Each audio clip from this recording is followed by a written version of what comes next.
TPCSI fans, you want to revolutionize your sports investing habits? Allow me to tell you about WagerWire. WagerWire is an app that helps you become a superior bettor by allowing you to sync all your sports books and track all your bets in one place. See your current action, your betting history, and stats. You could also sign up for sports books and collect bonus offers. Follow them at WagerWire on X, as it's the best account on the platform. Head to App Store or Play Store now and search WagerWire and download the app. 2,000 years long, we will never settle. Hard days, no way, with a heavy metal. No time, no fail, won't stop here. Like a torch to a flame when it burns hot. We won't stop, come on, take me higher.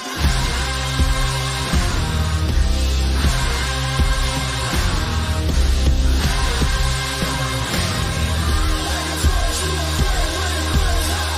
We won't stop.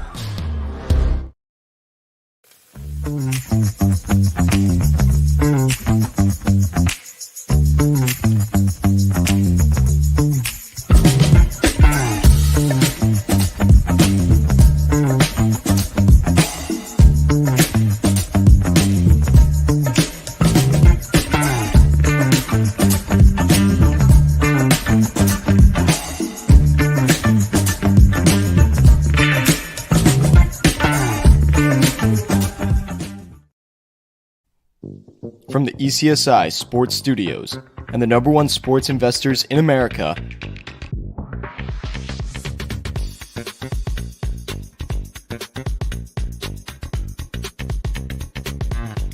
we bring you the closing bell. As the market closes, legends Jeff Dawson and Riley Magnuson bring you all the sports investing tips for tonight's matchups. If you want to learn more from the two legends at the desk, make sure you stay tuned to the closing bell. Good afternoon, sports fans from all around the globe. I am the co-host, Jeff Dawson, East Coast Sports Investors, and it's that time of the week for the closing bell with good friend, colleague, Mr. Spidey. That's right, Spidey Riley Magnuson, otherwise known as AKA Southside Riley. For the closing bell, it's Friday. Fade the Public Friday. Don't be the pizza man. All that good stuff. We've had an amazing week. And I got to, again, give a shout out to you, the listeners, the followers. We are gaining steam. As I like to say, we are cooking with Crisco, as we've been averaging almost 1,000 live viewers per show on Twitter. So take a bow. Thank you. I can't thank you enough. I really can't.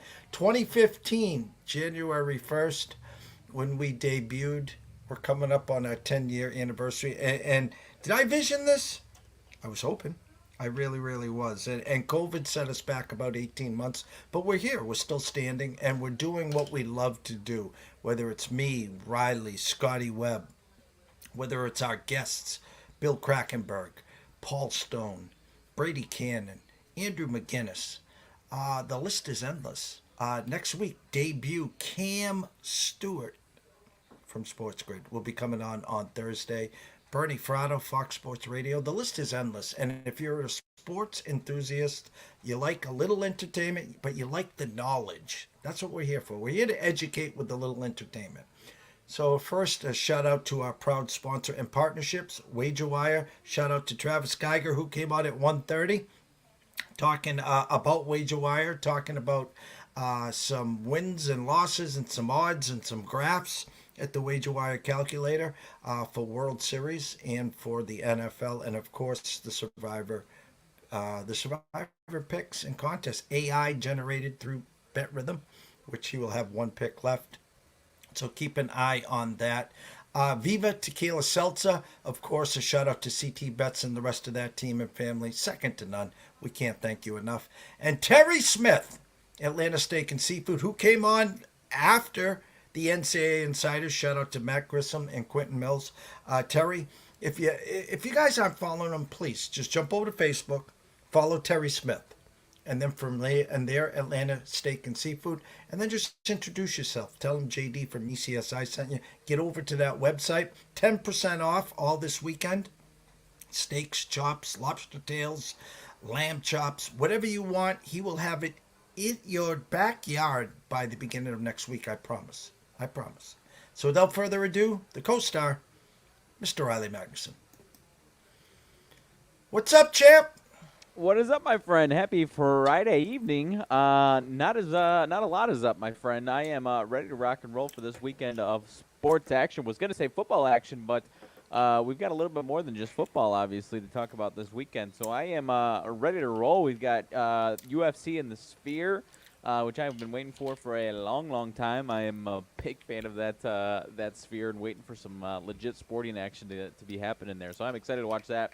Obviously, football starting last night, but as far as this show is concerned, starting tonight on through Sunday. So, obviously, a little baseball sprinkled in there, and I'm sure I'm missing something on top of all of that, if I'm being honest. Well, some days you're the dog, and I'm going to say, some days you're the dog, some days you're the fire hydrant. I pat myself on the left shoulder with the brilliance of the South Alabama team total over 48.5 as they just get over the team total and score 87 points last night. But then the fire hydrant comes in, wrong side of the Dolphins team total over the 24.5. Couple opportunities, kind of late second, early third to get that 7 to get to 17. Obviously, prayers, thoughts with Tua. I hope he does the right thing here. There's a lot of implications, health, long-term health, understanding, of course, the competitiveness of being an athlete, that these guys want to play once they're cleared. He's so young. He's a bright kid. 124 million reasons, obviously, to continue playing. Hopefully, if the doctor says that's it, you got to tap out, the Miami then is on the hook for the 124. Maybe there's a meeting in between, say, hey, we'll give you 63, let's call it a day, let's bring you upstairs, you'll be our quarterback's coach and you'll do this and this for the future. But again, take your time to you're too young to be going out like this. So I hope the doctors really step in and do their due diligence. Yeah, 100%. As far as that situation is concerned, just hoping that we, get positive news, but also, like you said, that concern is handled with the utmost importance there, because, like you said, he is young and he's got a lot of life ahead of him, whether it be football or outside of football, and there's a lot of ways to be involved. So, again, we obviously don't want to jump to any conclusions, but obviously it's not looking good, and there's so much unknown concern when it comes to that many head injuries. So we've got to obviously take that into account, whether or not he's cleared or not. So don't want to jump to any conclusions. Don't want to be the speculator, because I'm not a doctor. But obviously he's had some pretty serious looking ones on the surface there. So hoping for the best there. But as far as that Dolphins offense concerned, obviously out of sync last night. Before and after that situation occurred. So curious to see where they go next. Not trying to sweep that under the rug, but obviously you got to turn to what's next for the Dolphins. And, I know they're probably going to be looking for a quarterback, whether that be to step in over Skylar Thompson or to back Skylar Thompson up, whatever it may be in the immediate interim, even if Tua is cleared, it's not going to be right away, you would assume there. So I don't know who could possibly step in. Tua's got a very quick release, so the offense may have to change a little bit depending on who the starting quarterback is. So things aren't looking great as we stand here right now. A lot of ball game on the season left to go, obviously, but when you lose a divisional game like that and you take the blows that you take as far as health-wise, it's obviously a concern going forward for Miami. For fantasy purposes, Devin A. Chain 29.5 points, and he was that game time decision. So if you had him, you played him and prayed. Didn't have to force Jalen right into any situations. James Cook coming out party, 2024, 3 touchdowns there, and the Buffalo Bills defense. Josh Allen didn't have to do much. So it was, as soon as Tua got hurt, Skyler was in, the game was over right there. It was almost like Nebraska and Colorado, 28-3 at halftime. They knew Colorado wasn't going to score 25 points or more, so just don't turn the ball over there. Fantasy, anyone here a fantasy diehard? I say this tongue in cheek, but I think these athletes now know how to manipulate the system. Meaning, why should I have to practice Wednesday and Thursday when, as long as I practice on Friday, I'm going to play? And so these guys come out of the woodwork with questionable, and then like last night, game time decisions. Malik Neighbors yesterday, questionable, a knee issue. He's cleared. He's all set. I haven't heard if Kenneth Walker has practiced. If he doesn't practice, put him on the bench because it'll be the Zach Charbonnet show there. Sorry to cut you off. Officially listed as doubtful as of 5 minutes ago, I think. So just put him on your bench. If you got Zach, start him. But just remember, it's going to be a grind-em-out game here in Foxborough as we speak there. Another one, his breakout game, opening day, Jamison Williams has been questionable all week now. So, again, if you got a waiver wire on Wednesday like I do, and you also have one on Saturday, make sure you got a backup plan. I know a lot of people that had Christian McCaffrey blank.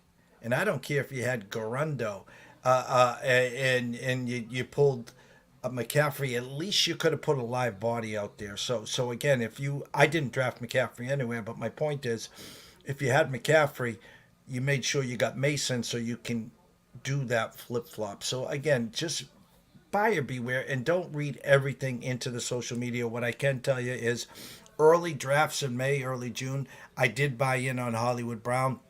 I stayed away through July and August, and of course in September he slid to like the 8th round. I had Patrick Mahomes, so I bought him. Well, had surgery or is about to have surgery. Andy Reid came out today. It's not weeks, it's months. So if you have Hollywood Brown, it's okay to cut him.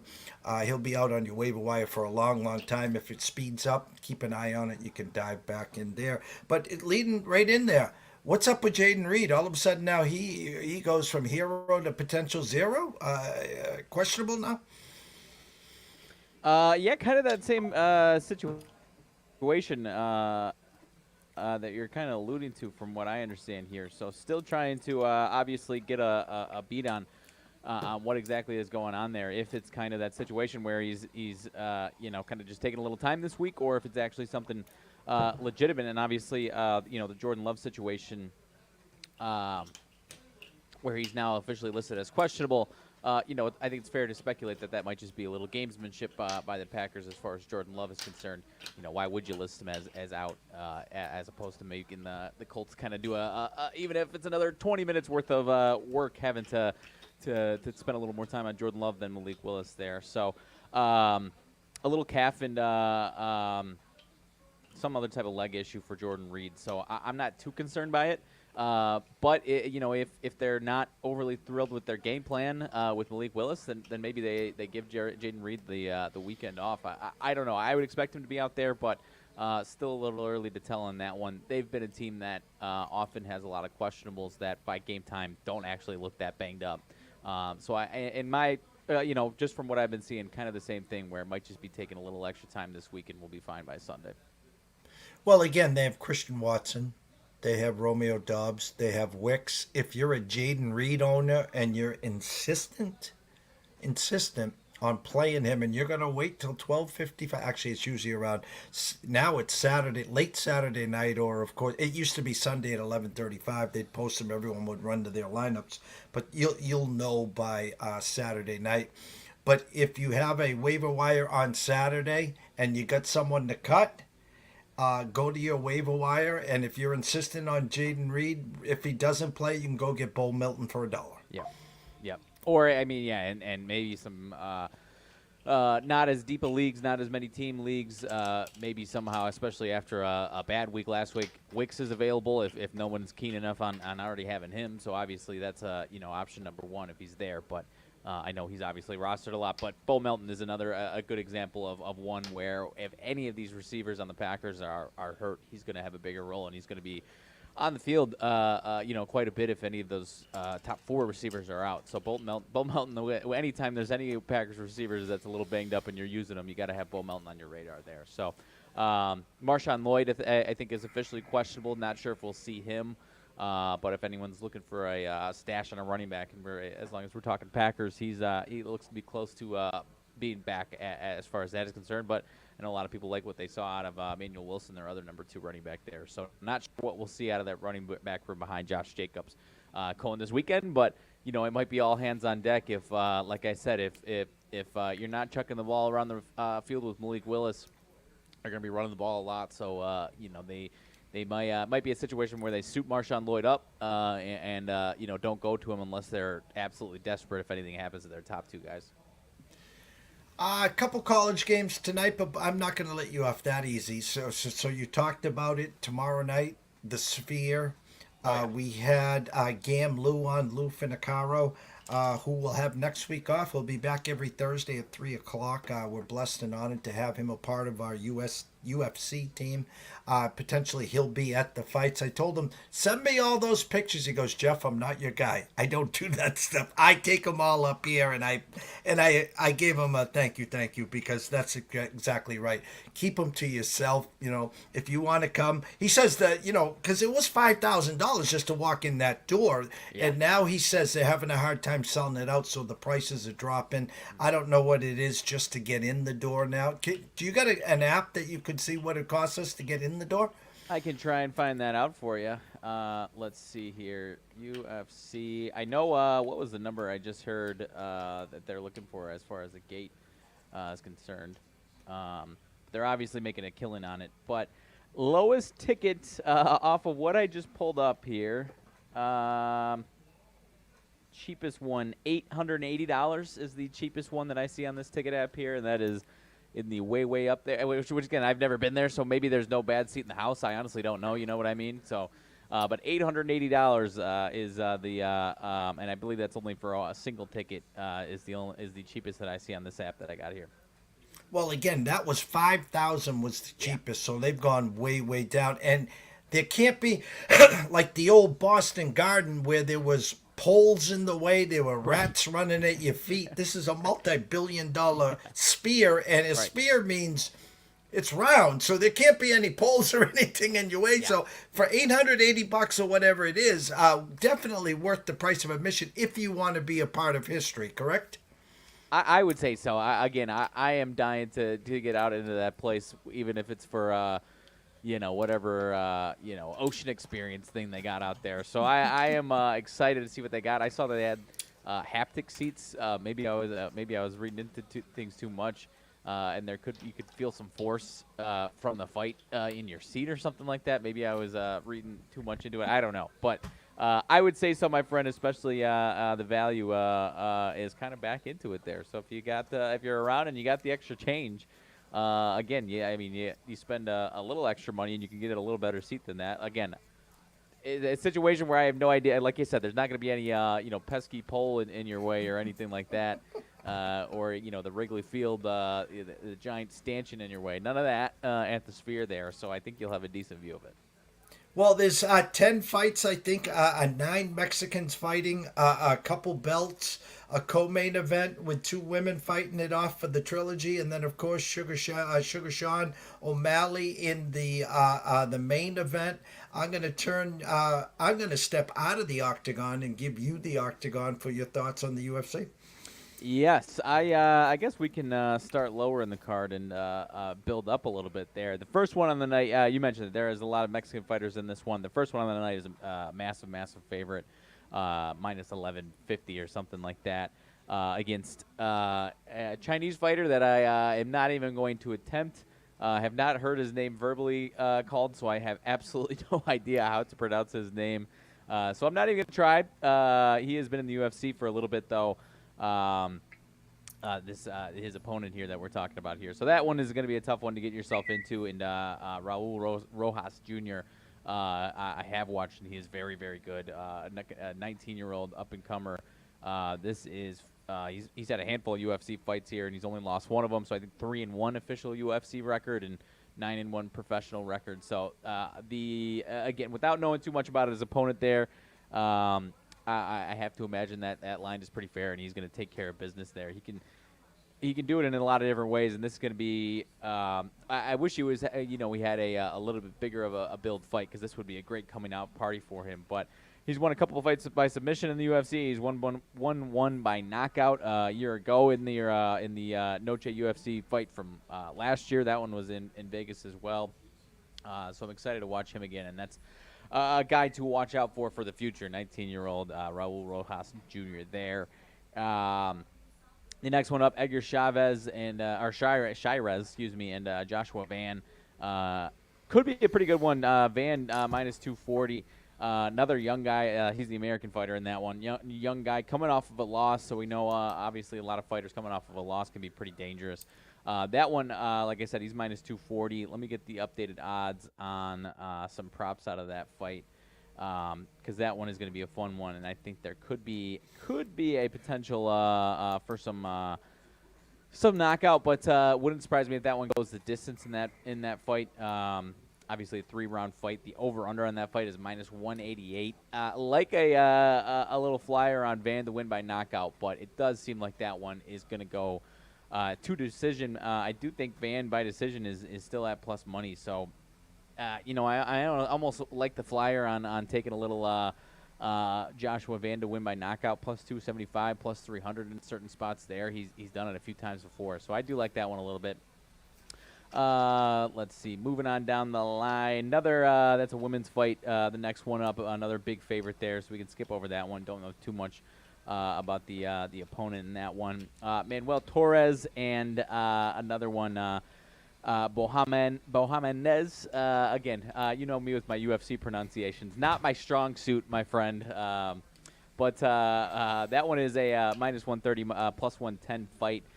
So that one should be a really fun one as well. I had my opening numbers here that I lost here. That one changed a little bit. Bohamenez opened up as the favorite. Now the dog in that one.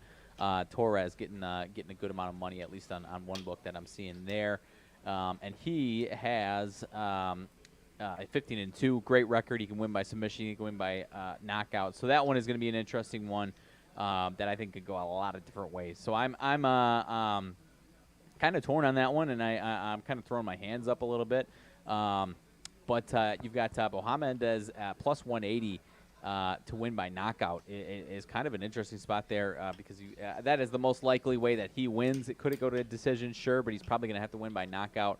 But for reference, Torres there, plus 215 by knockout, 400 by submission, and 650 by decision. So a little more options there. For Torres to win, so it makes it a little tougher to decide. So Bohamenez as the underdog there, kind of an interesting look, and maybe you just take the money line and avoid, if you pick him by knockout and he wins by decision somehow, or vice versa. So I might go with a little upset there. Like I said, I typically say I like some of those plus 110 underdogs on some coin flips, if that's what we're feeling there. So I'm a little interested in Bohamenez. Again, assuming I'm pronouncing that correctly there. As far as the main card is concerned, a couple of other bigger favorites on the main card, but we should have some really, really good fights. I, for a long time, had been a big Valentina Shevchenko fan. Finally get to a point where she's got a legitimate opponent, because for, 6-7 years, we were just watching her absolutely wipe the floor with her competition, and I thought she would never, ever. I thought she would retire as someone who just didn't have any type of competition. Now we have finally got Alexa Grasso, obviously, who has come in and taken her down, and we've got an 0-1-1 situation for Shevchenko. So if she wins this fight, kind of similar to what we saw out of the Brandon Moreno and Figueiredo fights, where we go a 4-fight trilogy because he had a draw mixed in there. So that would probably be what the promoters would like. Not to say that that's definitely going to happen there. Hard for me to take my fandom out of it because I was such a huge fan of hers for a long time there. But Grasso opened up around minus 120, I believe. Now we're looking at minus 140, if not a little... no, minus 140, 145, something like that there. So I like Shevchenko's chances. Another underdog that you should give me some plus money on a fight that I think's a little closer and closer to those opening odds. Maybe I take a little flyer with Shevchenko there, but Alexa Grasso is the real deal, and like I said, it takes a lot to come in and stand toe to toe with Shevchenko and walk her down because she is so fast and so quick. So I'm a little worried for Shevchenko that she's not going to get it done, but maybe I'll go as a fan and still take a little love for Shevchenko there because I do think she's got a chance there. And then the main fight, Sean O'Malley. The only thing that's concerning to me is that's the biggest fan favorite star probably in the UFC right now. And we opened up right around a pick'em, if not Zvalavishvili being a short favorite, minus 115 in there. And now we're at, with the money ballooned to minus 140 or so. So I'm a little nervous because Merab is, as we like to say, my friend, both these men are bad men, but Merab is a really, really bad man. And he can win in a lot of different ways. He hasn't lost in 6 years, something like that. He has been in an absolute tear, and he's tearing through some really, really good fighters.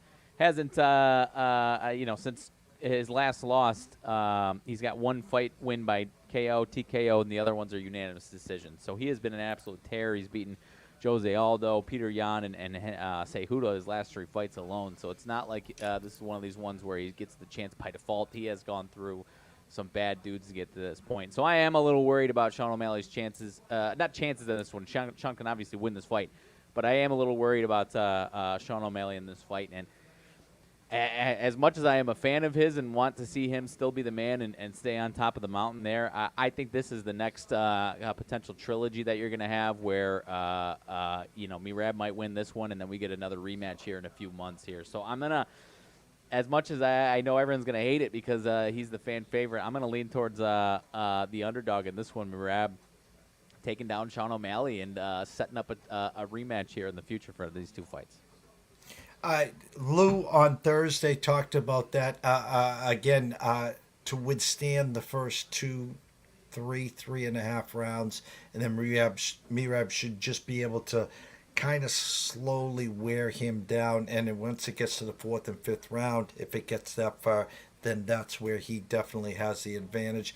Getting back to the Grasso fight with Shevchenko, on our show, Lou says pound for pound, not even a doubt, hands down, Shevchenko the GOAT, and she was fighting back with Amanda, and Amanda won a decision that Lou looked me straight in the eye, shook his head, and goes, "There's no way Amanda won that decision." So again, he talked about Grasso, speed, youth, and there comes a point in UFC, there comes a point in boxing, there comes a point in athletics where father time eventually does catch up, and we talk about Cowboy Cerrone. With the list is endless where these guys hit the pinnacle, and then there goes a loss, there goes another loss, there goes another loss, and now we're saying, all right, can you leave and stay at least somewhat on top? And as long as Dana's setting up fights and I'm cashing checks, they go on off into the sunset. So again, it's going to be an amazing night, and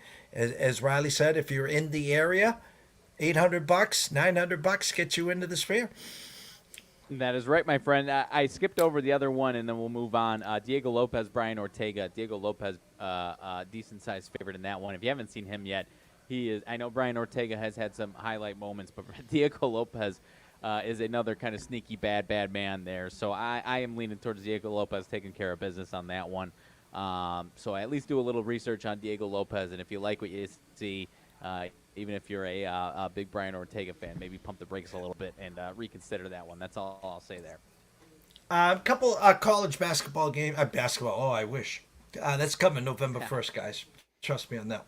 A couple college football games, UNLV, Kansas, Arizona State, Kansas State.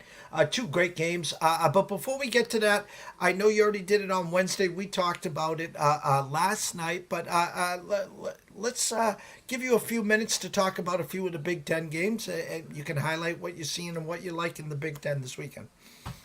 Alrighty, I will start Alabama, Wisconsin. That is the big noon kickoff, I believe, on Fox tomorrow morning there. Alabama minus 16.5. Wisconsin, kind of a I don't want to say a big year for Wisconsin because they're still year 2 of Luke Fickell.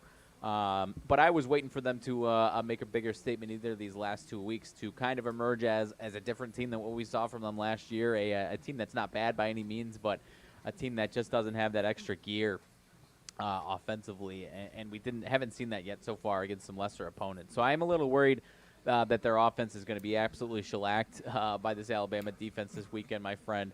But that's not to say that I'm still curious to see what we have in this Alabama offense.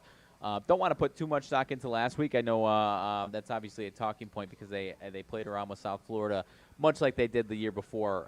South Florida 2 years in a row has just proven to be a weird matchup for Alabama there. But as far as this, I'm kind of leaning towards this one being I do have a little respect for Wisconsin's defense and keeping them in this one. But I am kind of leaning towards Wisconsin's offense having a rough day here. And Alabama's defense ruling out of this one, my friend. What about you? The number to me is initially smell. We had Paul Stone on yesterday. We had Ron Marmolewski on yesterday. Both think it's an inflated line. The number more those guys have is in that 10, 10.5, maybe 11, not 16.5. By the hook to 17. Low under over. Was Alabama chewing its food and peaking? And because they played a great last half of the fourth quarter. The score didn't indicate how close that game was, but were they peeking ahead to Madison? Or is this who they are? You know, they played no one the first week and they scored, I think, on their first 6 drives. We had their team total over, or we had them first half, actually, I think. So that was a walk in the park. So which Alabama are you going to get? Which Jalen Milroe are you going to get? And most importantly, their first road game. And their first road game under Coach DeBoer. So again, how did they travel? You know, how does he run the ship versus Nick running the ship? Not easy to win or even play in Camp Randall.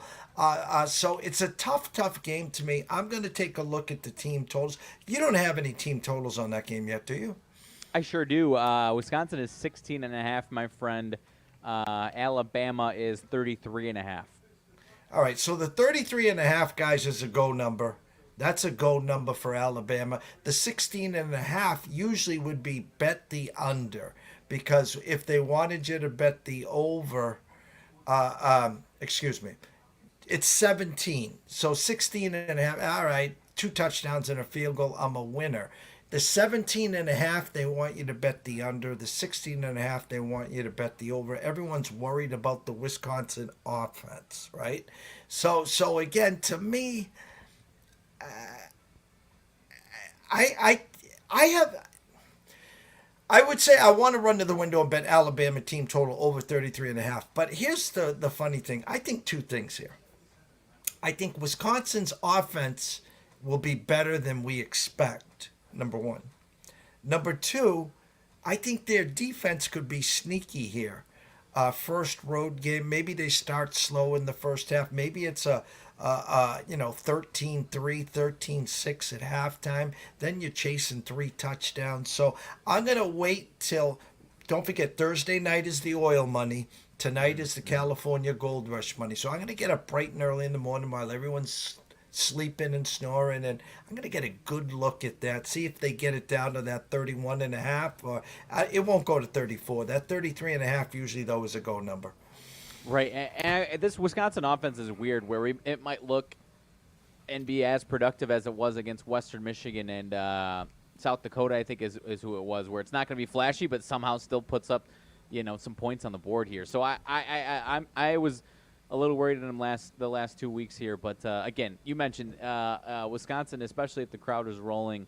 I know they don't have as much buzz around this team as they've obviously had at certain points, but that doesn't mean they're going to be not going to be an electric crowd there. It is going to be a place that is going to be very tough to play. So it is an interesting one, and I'm excited to see how it rolls out. It could be an absolute shellacking or Wisconsin, and not to play both sides here, but it could be a shellacking and it could be a Wisconsin kind of sneaky hanging around a little bit, and don't shoot yourself in the foot late for Alabama type game here. So elsewhere in the Big Ten, Illinois coming off of a big win against Kansas. I don't think they slip up. Brett Bielema in his career has always had great success, especially at home against some lesser opponents. But I do think they could slip up a little bit as far as a 21-point spread is concerned here. So I'm not running to the window hammering Illinois minus 21. Think it could be a little closer than that. Oregon, had Oregon not had a little scare from Boise State last week, I would have given Oregon State a little bit better chance of giving them a run for their money, Jeff. But after a 37-34 3-point win at home against Boise State, now going into their obviously in-state rivals' house, I think Oregon's going to be ready and is going to put up some points on this Oregon State team. Any love for the old Beavers there? But again, they've looked their defense looked fine, but they really needed Oregon to blow out Boise State and then come in a little lathered up, fat, and happy.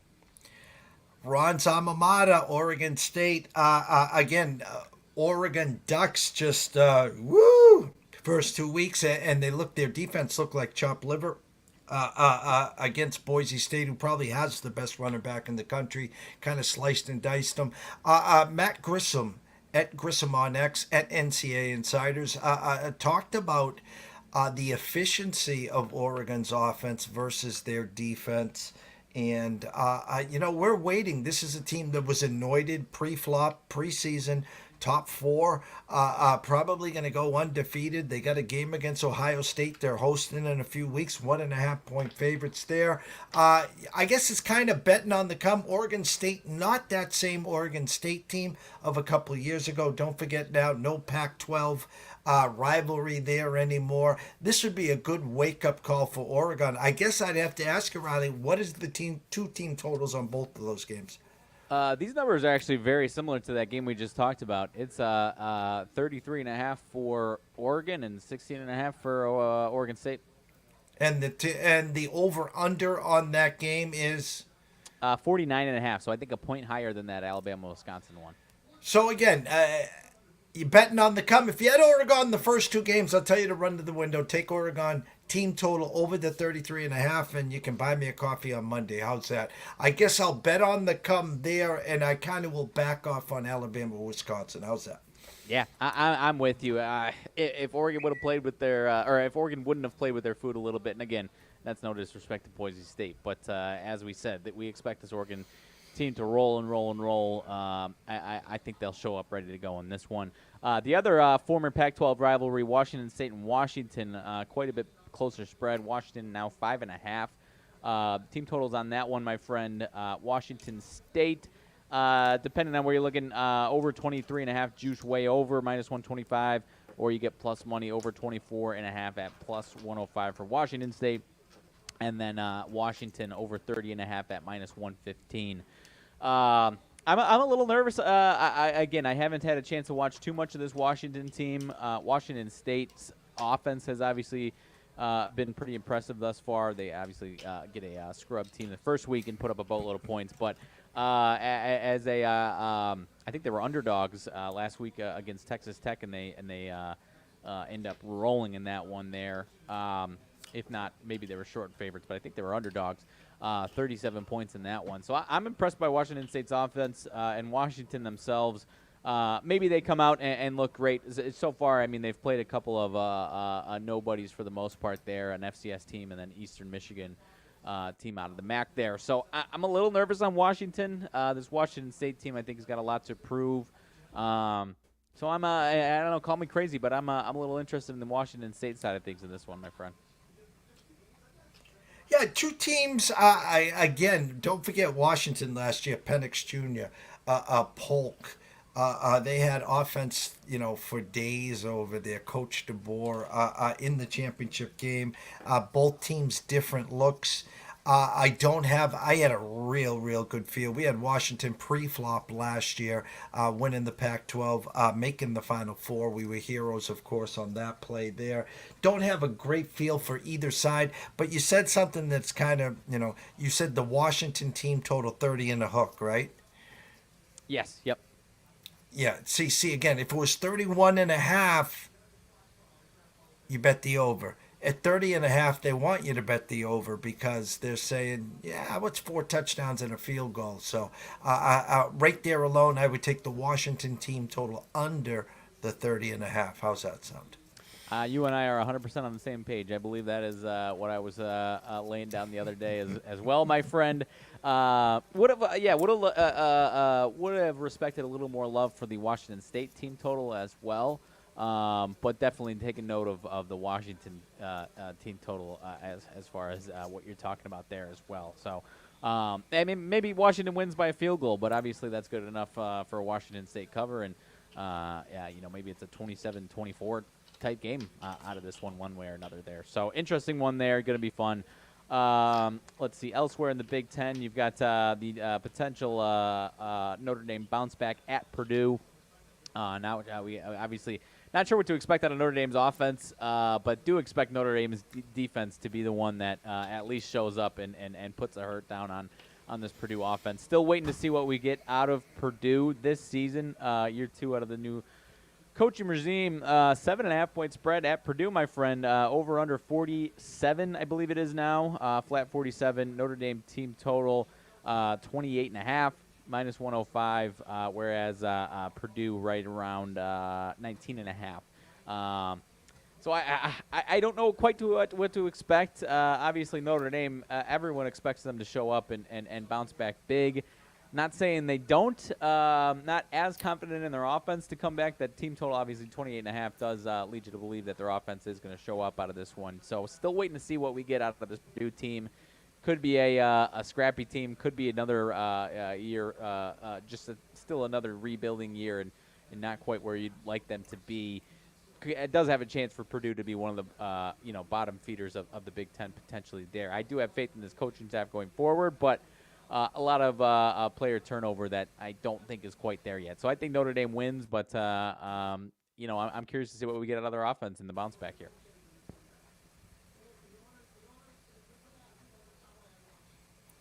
Initial thoughts, Vegas is telling me 27-20. The world would think a bounce back. Notre Dame was basically looking ahead, just bypassing Northern Illinois. Obviously, a chip in the shoulder. 1-0 on the road, don't forget. They won at Texas A&M. I didn't get the memo. Drew Brees is not quarterbacking for Purdue tomorrow, right? It doesn't appear so, no. Okay. So I expect Notre Dame to bounce back. They lose again, they're done. The season's over, so they might as well just pack it up. So I do expect Notre Dame to win. Leery of that 28. Do they get to 30? Is this a 30-20 game? Is this a 30-17 game? I'd be more on the Purdue team total under that 28.5. I can Notre Dame get to 30? Yeah, they can.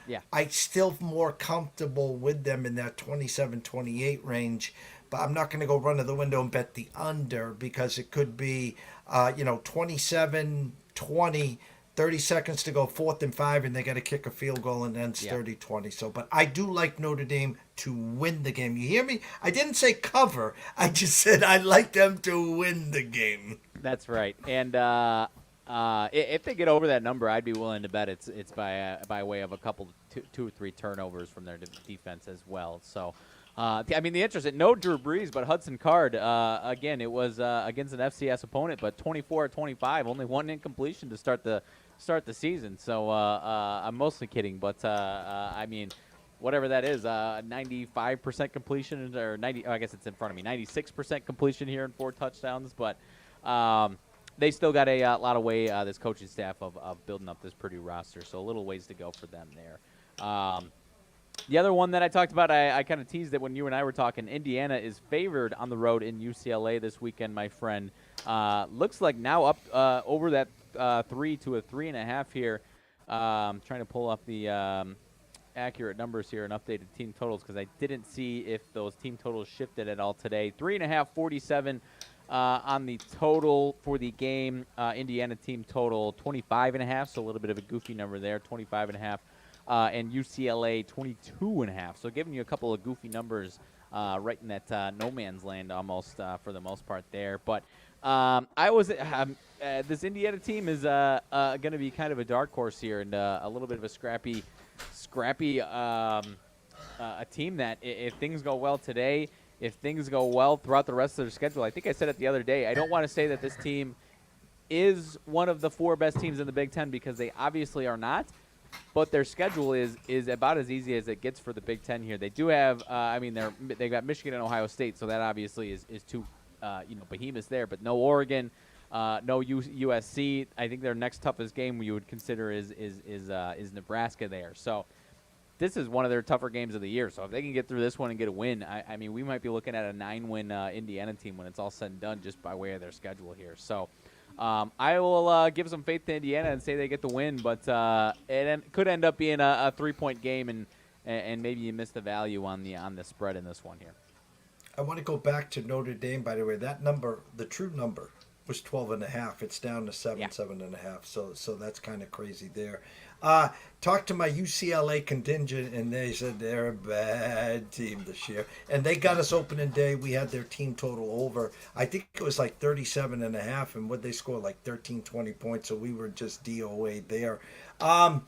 It's an eye-opener. Indiana favored on the road against UCLA. I'll trust and respect it. I've seen some 3s and 3.5, so 48.5 down to a 47.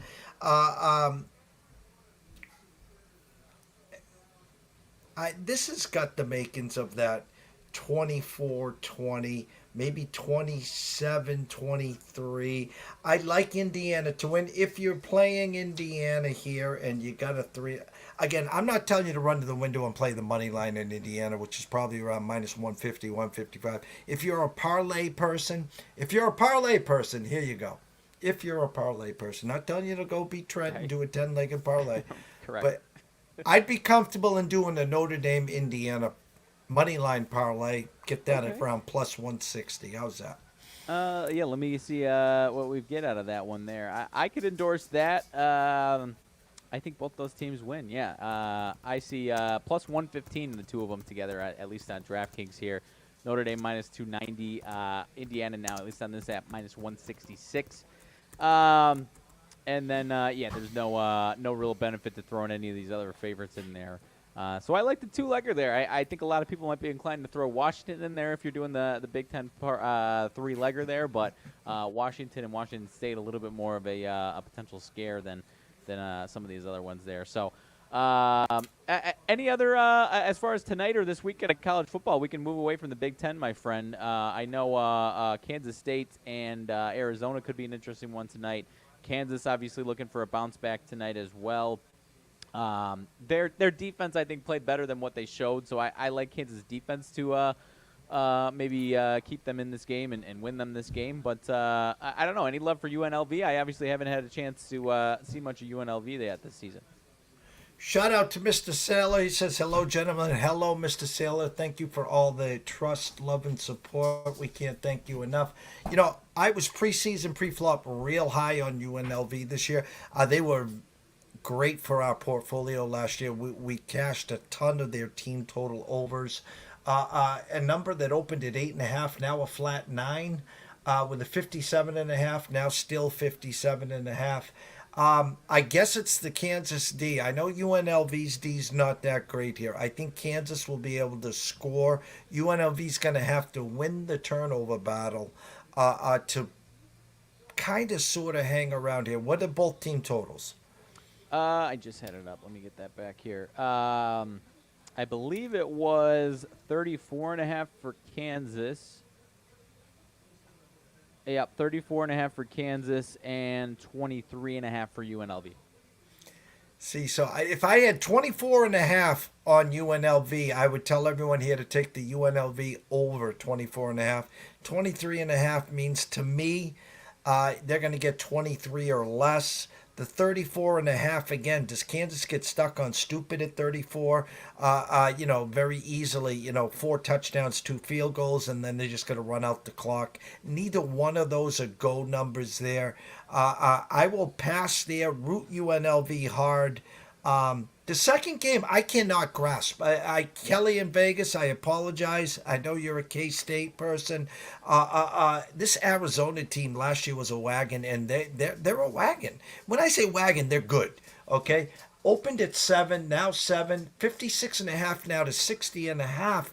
I can't wrap my head around it. So maybe you can tell me the two team totals, and maybe you'll help me out here. Yeah, this is a tough one, especially Kansas State coming off of a tougher win than people I think realize against Tulane, who has a lot of offensive talent there. Kansas State team total 34.5, right there as well, and Arizona's team total. Depends where you're looking at it. 26.5 minus 120, 27.5 plus 100. So they're telling you basically in a nutshell 24 to 27. Neither one of those are go numbers. And 34 and a half on the K-State side. Yep, 34.5. Yep. Juiced under? 34.5 minus 110.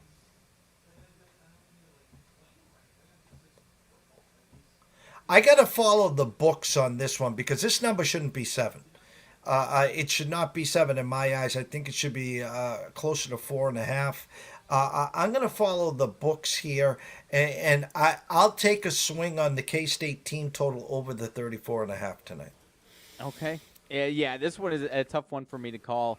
You get Kansas State, who actually had to go to Tulane last week, and coming back home. Arizona, 2 games. You get a New Mexico team that they played, and they give up 39 points actually in that game there.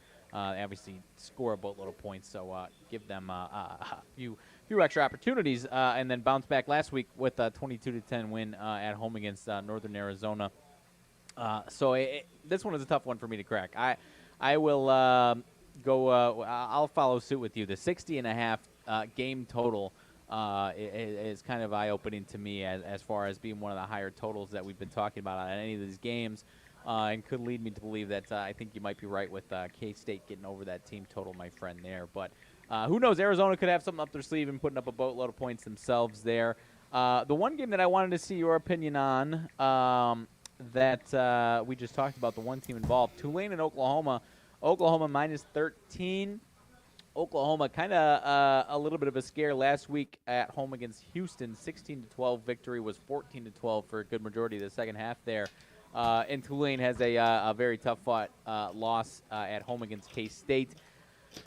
This is an interesting one because, like I said a second ago, Tulane's got a lot of offensive firepower, but this Oklahoma defense has shown up and has been pretty good.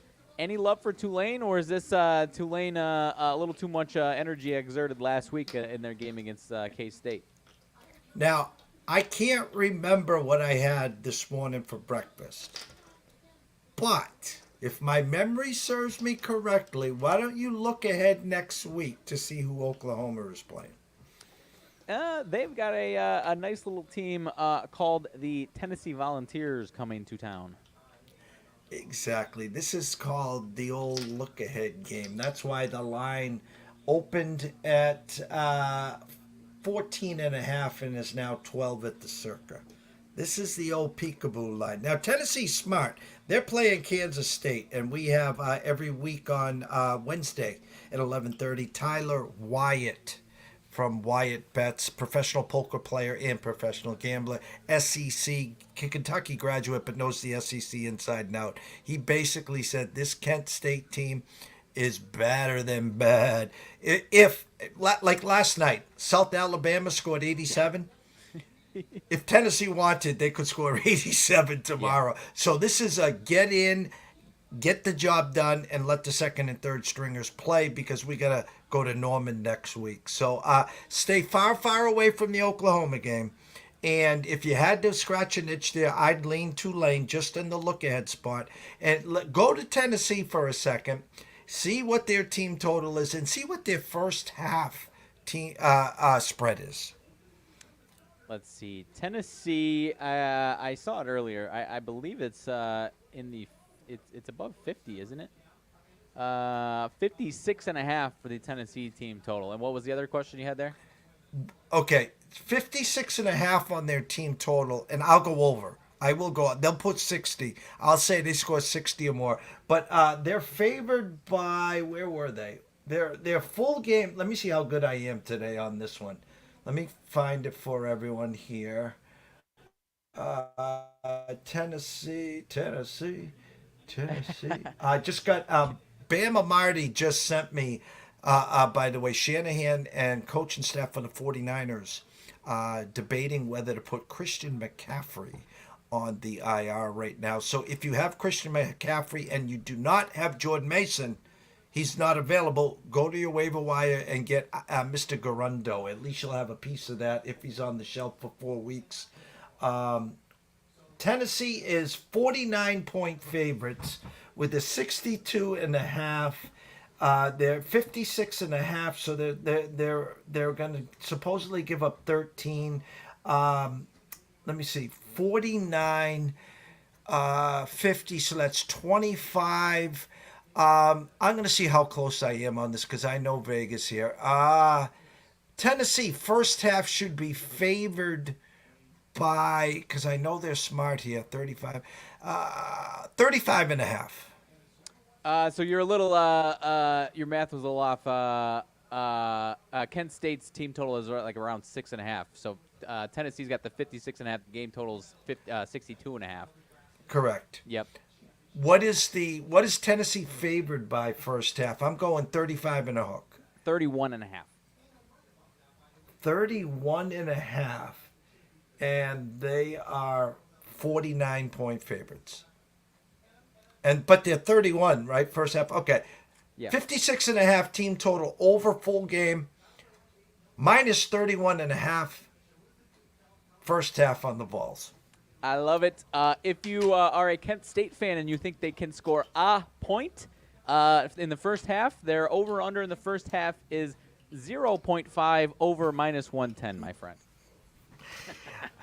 Pizza and beer, they get shut out first half. How's that sound? That is not something you see every day there. So, yeah, the Vols could be in for a fun day if you're a Vols fan there. Let's see. The SEC's got some fun games there if you want to stick there for a half a second. Texas A&M, Florida. Loser kind of in a real bad spot there at what would be 1 and 2 for either of those potential losers there. Texas A&M obviously loses in Notre Dame. It is their first conference game, so not in a gigantic hole, but if either of these teams want to have a dream season and be a dark horse in the SEC, this is the big one there. Texas A&M minus 4-point favorites up from at some point it was 3 in this one here. Are we buying the Texas A&M? I know a lot of people are obviously not looking as highly on Texas A&M after Notre Dame loses at NIU, but obviously Florida gets the doors beat off of them, Miami in their home stadium, so I think a lot of people soured by Florida. Are we buying the Texas A&M train coming into this one and putting week 1 behind them? This is how I said it with Matt and Quentin Mills. Quentin, a big Florida fan. Here's how I said it. If you had Florida plus 3.5 against Miami and lost, obviously, you got to go back to Florida plus the 3.5, 4.5. Just one of these, go to the window, place the bet. The ones that you really cringe, Riley, that you really cringe and you don't want it, those are the ones that come in. It's the ones that you walk up to the window with conviction and then you limp back because you never went back to the window to cash that damn ticket. So again, if you had if you had Florida against Miami, go back to the window there. And I'll say the same thing here because we'll go to this game here. BC was 16.5-point underdogs to Florida State. I had Florida State. BC wins outright.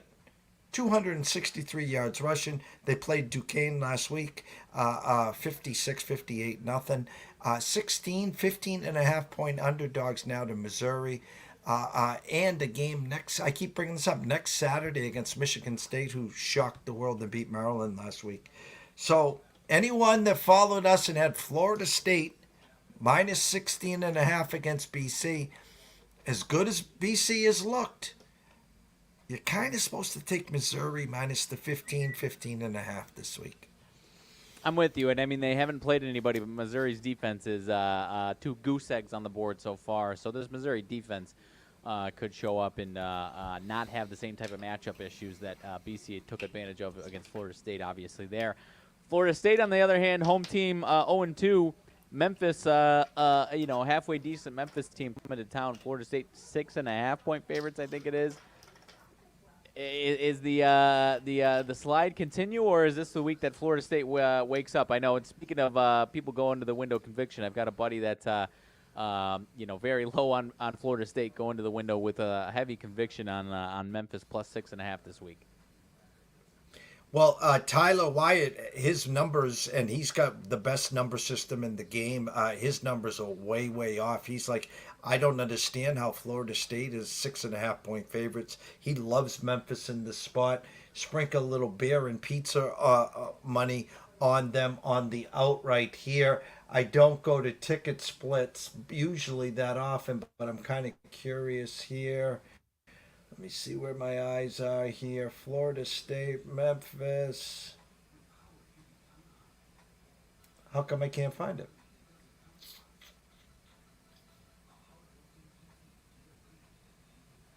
What time does that start, Riley? Oh, there it is. There it is. 63% of the bets, 65% of the money is on Memphis, yet it goes from 5 to 6.5.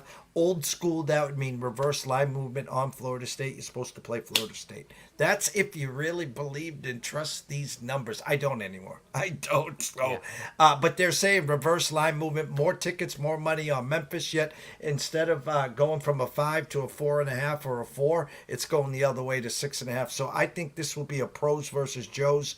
I think the Joes will be on the Memphis side, and Florida State wins by 7 or more. But I am staying far, far, far away from this game. So am I. I have had enough. I don't know that I will be watching this game, even if it. I won't say that. If it's good, I'll probably be watching it. But the DJ circus has been a tough watch that I cannot subject myself to anymore. I am ready for him to be out of our lives entirely there, my friend.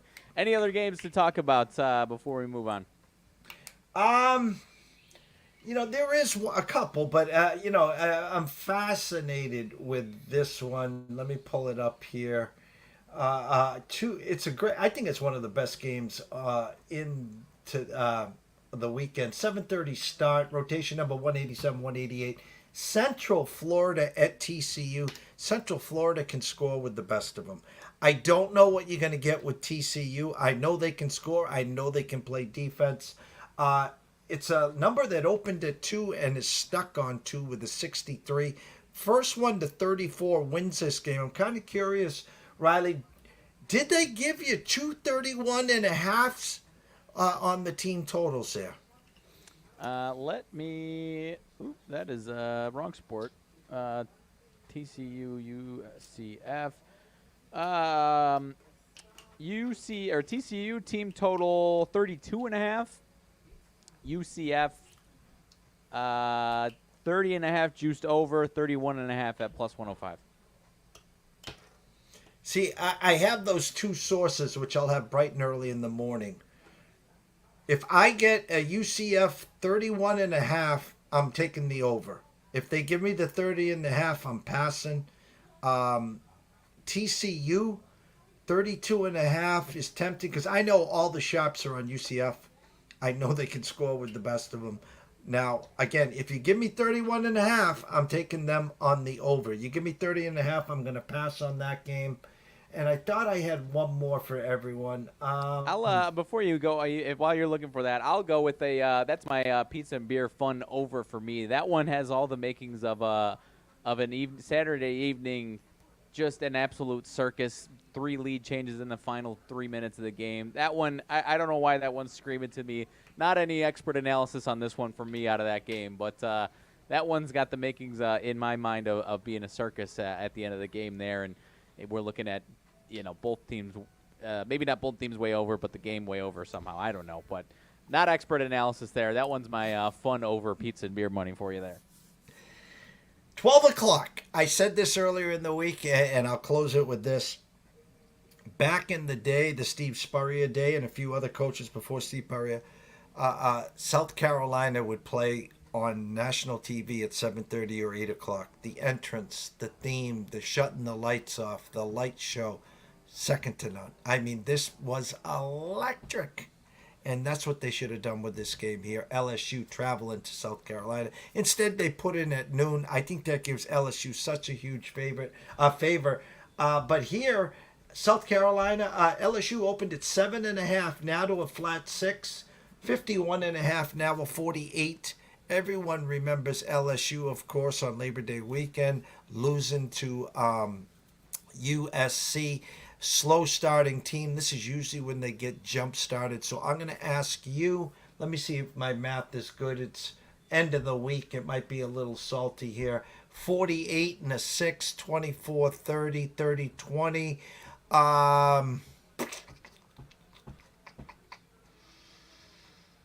28. Did they give you LSU 28.5 for a team total? 27.5 minus 110. And all right, so South Carolina, 20 and a hook. 20.5 is juiced over minus 120. 21.5 is even money. That's why I wake up bright and early in the morning so I can see. They got me squeezed there. Again, Yeah. 21.5 is a go number for South Carolina to the over. 20.5 is the under. So I'll have to wait and see on that one. I'm going to just, we've been going for an hour and 6 minutes. I'm going to make it real easy on everyone. Grab your pens and paper. I'll just go through some quick MLB team totals here. Phillies team total over 4.5 plus 110 against the Mets. You can get Atlanta team total over 4.5 plus 125 at home against the Dodgers. Or you can take the Dodgers team total over 4.5 plus 105. They changed this one. Milwaukee with Peralta. Team total over 4.5 plus 105. You know I'm a big Diamondback fan, but keep an eye on that one. If you need a side on that one, Milwaukee is supposed to be the side there, but you can get their team total over the 4.5 plus 105 there. Cleveland team total over 4.5 plus 125 against Tampa. Houston team total over 5.5 plus 120 at the Angels. And you can flip a coin here. If you like Pittsburgh today at home with Ortiz against Kansas City, team total over 4.5 plus 120. If you like Kansas City today, don't play the favorite. Just you get 9 innings, 27 guaranteed outs. Team total over 4.5 plus 120. Closing thoughts, sir. Works for me, my friend. As far as closing thoughts, I've said it a few times, and I say it every year around this time. As far as NFL, I know there's obviously a lot of people that no matter what is going to have some fun with the NFL on Sunday. But week 2 and week 3, but week 2, just because you saw a team win or lose by 30, 40 points doesn't mean that's exactly what you're going to get here in week 2. There are going to be, I can't tell you exactly who it is, but there are going to be some flip-flops, some teams that looked amazing, that looked horrific on Sunday, and then the vice versa. There's going to be a couple of teams that looked absolutely like a dead, put a fork in them for the season type team, and they show up and look fantastic here in week 2. It happens every single year. So just because you saw something in week 1 does not mean it's going to happen exactly again in week 2. This is again, not across the board. Not every situation is going to be like that, but this is a great time if you are jumping into the NFL on Sunday, which I know obviously you preach quicksand Sunday, my friend, but there are people that do it no matter what. So for those people that are cannot hold back, you consider some flip-flops and consider some against the grain contrarian stuff in certain cases if you're not over the moon about a certain team. So that's all I've got. I'll say it every year, my friend. And I'll piggyback. It's Friday. It's Fade the Public Friday. It's don't be the pizza guy. Go home after work.